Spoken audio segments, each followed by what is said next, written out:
hari ini dengan aktivis ini seperti apa?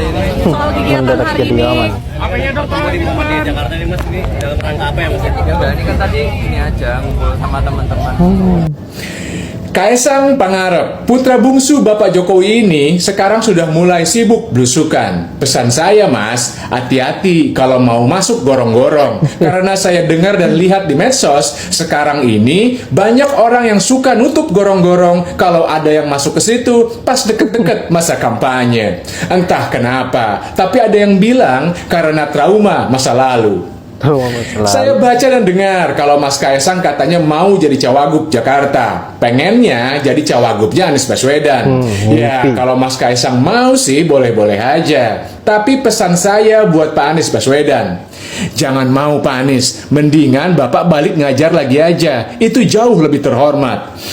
Kalau menurut pernyataan Ketua DPW PKB Jakarta yang mau menjadikan Kaisang sebagai cawagupnya Anies Baswedan, dia bilang kalau pemimpin di Jakarta itu tidak perlu pintar. Kalau menurut saya, bukannya Mas Kaisang itu nggak pintar, cuman masih banyak aja yang lebih pintar dan pantas untuk mendampingi Anies Baswedan. Lagian, ngapain sih Mas Kaisang berlaga di Jakarta? Jujur, saya sebagai warga Jakarta nggak serak aja kalau Mas Kaisang jadi cawagup Jakarta. Bukannya saya ngelarang loh mas, lagian mana bisa juga saya ngelarang Mas Kaisang. Orang peraturan usia kepala daerah aja bisa dirubah sama MA. Mana mungkin saya yang jelata ini bisa ngelarang-larang Mas Kaisang kan? Cuman gak usah di Jakarta lah mas, kan Indonesia itu luas, ada 38 provinsi. Mas Kaisang tinggal pilih mau jadi cawagup di 37 provinsi manapun. Tapi nggak usah di Jakarta lah. Kenapa nggak jadi cawagup di Kalimantan Timur aja? Cocok tuh, kan nanti IKN juga adanya di Kaltim. Nanti IKN itu katanya bakalan jadi lebih keren daripada Jakarta. Ya nggak tahu kapan. Tapi apa mas nggak minat jadi cawagup di Kaltim? Itu pun kalau warga Kaltim mau menerima Mas Kaisang.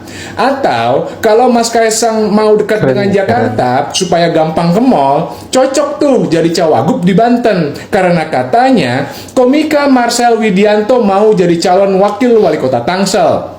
Nah, kan cocok tuh Mas Kaisang jadi cawagup Banten, calon wakil wali kota Tangselnya Marcel Widianto. Marcel kan lucu, Mas Kaisang unyu-unyu.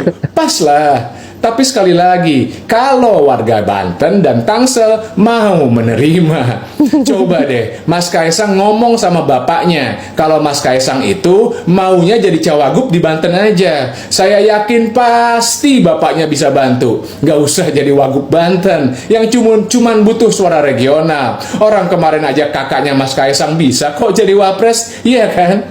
Ya, mudah-mudahan Mas Kaisang mendengar dan bisa bijaksana menyikapi suara saya sebagai warga Jakarta. Dan terakhir pesan saya untuk semua rakyat Indonesia di provinsi manapun, bijaklah dalam memilih pemimpin kalian, karena janji itu tidak bisa dimakan dan bansos itu sehari juga habis. Tapi pemimpin yang kalian pilih minimal baru 5 tahun bisa diganti.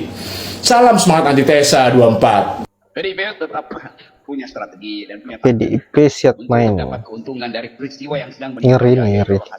Dan Hasto orang yang terlatih untuk mempermainkan narasi kan. Jadi kelihatannya memang PDIP masih menyimpan lebih banyak kartu daripada Jokowi menyimpan kartu PDIP.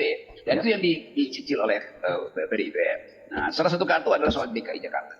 Bagi PDIP, anything goes. Apapun akan dia lakukan, dia tempuh itu sebagai alat untuk memperlihatkan bahwa dia akan melawan di dalam politik. Nah, perlawanan terhadap Jokowi itu justru diwadahi oleh PDIP melalui gimmick tentang perjalanan Anies Baswedan. Dan itu akan membuat Jokowi itu langkahnya apa kan? Jokowi selalu berpikir nggak mungkin PDIP bisa menggait Anies tuh. Anies tentu punya cara berpikir tertentu. Walaupun ada problem dengan legitimasi Anies di hadapan PKS misalnya atau di hadapan Nasdem. Tetapi bagi PDIP diambil alih aja isu itu kan. Kalau PKB dan PDIP sepakat untuk mendorong Anies, itu artinya PKB juga ambil risiko. Dan risiko itu juga dihitung oleh Caimin. Caimin juga kan orang yang nakal, yang berani untuk menentang Jokowi dengan taktik yang ada lucu-lucunya, tapi itu kadang-kadang menjebak itu.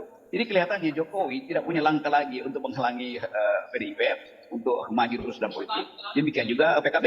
Jadi kelihatannya dua partai ini jadi bersatu justru karena tahu bahwa Jokowi gritnya terhadap politik sudah berkurang. Anies adalah faktor di situ. Jadi Anies jadi pengumpul suara untuk mengaktifkan kembali politik oposisi pada Jokowi itu. Nah, PKB tentu dia nggak punya platform untuk membackup politik dia di parlemen, tetapi PKB paham bahwa politik di parlemen kalau mereka bersekutu untuk dukung Anies akan di backup oleh PDIP itu.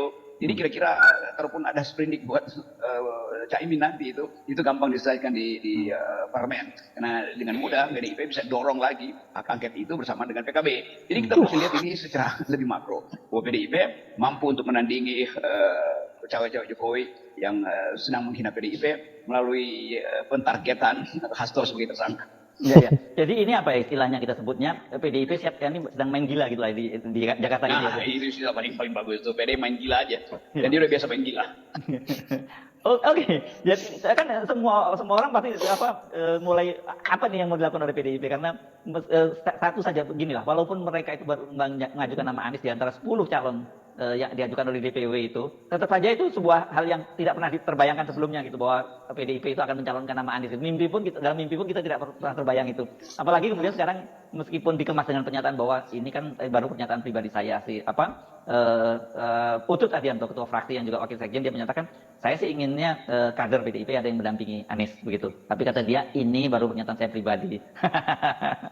Iya, bagi PDIP ya oke, ini kan ada kasus Belly, artinya kasus yang sedang dijadikan urusan politik, yaitu Hasto. Maka ujian terhadap Hasto itu adalah positioning PDIP di Jakarta kan Jakarta itu langsung jadi parameter tuh. Kalau dia menang, dan pasti menang kalau PKB dan PDIP masuk di Jakarta melalui Anies, itu artinya legitimasi Jokowi atau kekuatan dipreteli lagi. Maka selamatlah seluruh kasus yang koordinir oleh Jokowi terhadap PDIP.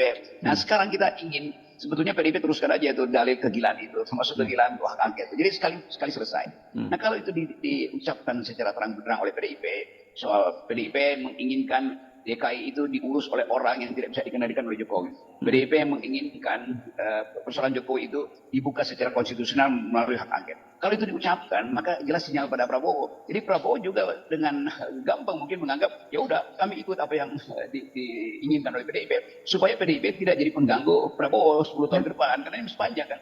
Jadi hal-hal semacam ini dimungkinkan. Dan di dalam batin Jokowi dia makin lama makin terdesak. Dia merasa bahwa kemampuan dia untuk mengendalikan Prabowo berkurang, kemampuan dia untuk menekan PDIP ternyata tidak berhasil, karena PDIP bisa bangkit lagi bahkan dengan mengajukan Anies. Ya, PDIP benar-benar akan bermain gila. Saya kira apa yang menjadi ketakutan Pak Jokowi selama ini akan terjadi. Terlebih lagi PDIP menggandeng Pak Anies Baswedan sebagai calon gubernur di DKI Jakarta.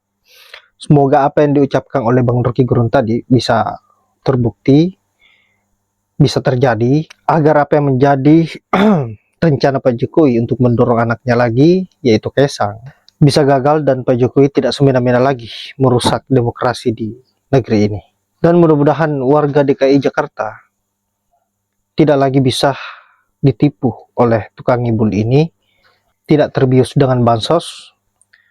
Saya berharap warga DKI bijaklah dalam memilih pemimpin, karena kalian adalah penentu 5 tahun ke depan wilayah DKI Jakarta, dan kalian sebagai warga DKI Jakarta yang akan menentukan nasib kalian sendiri dengan pilihan-pilihan kalian, yang baik atau buruknya. Baiklah sahabat-sahabat, saya kira hanya itu.